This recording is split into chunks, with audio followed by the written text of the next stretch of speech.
Wow! Ang daming baka. Baka nandito na rin ang mga kauri ko. Hi guys! Ito na yung part 2 na ating vlog dito sa Bukidnon, Claveria at CDO. My heart starts beating when my headlights shining on her.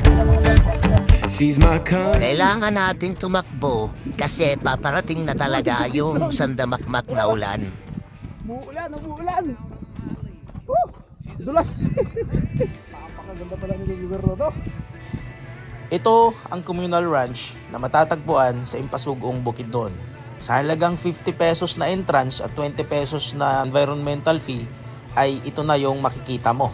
Aba, talagang mapapawaw ka nga naman sa ganda nitong tanawin dito. Yeah, she's my country girl. She's a little bit country. Ayan, tignan nyo naman sa likuran ko. Yung dating pinapanood ko lang sa Facebook sa mga shares. Ngayon, nandito na tayo. Wow! Napakalupit, napakaganda. Woo! Napakaganda talaga, promise. Tapos may ganito ka pang muscle na. Ayan, oh. Ayun, nagyayabang na naman si GM. Malaki naman ang tiyan.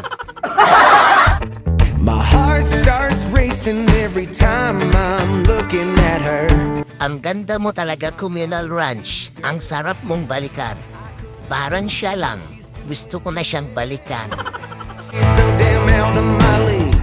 She's a little bit crazy on the weekends, dancing in her dress, and I love the way she looks in my eyes. And I'm feeling like midnight's getting closer, and I just wanna hold her. Mga chong, nandito tayo ngayon sa CDO.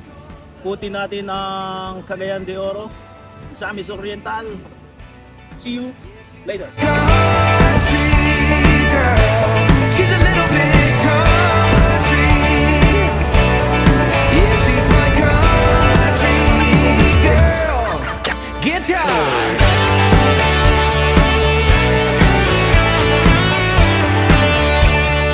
Nandito na tayo ngayon sa Amaya View. Titignan natin kung gaano kaganda o ano yung makikita natin dito sa Amaya View. Tara, explore natin mga chong.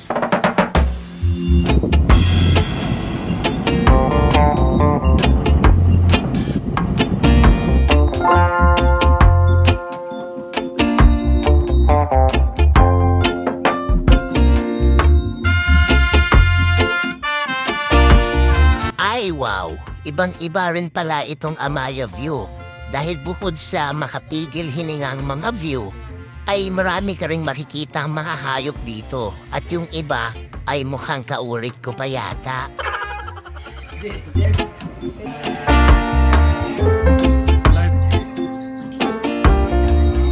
Basta mga kabayo mga chong.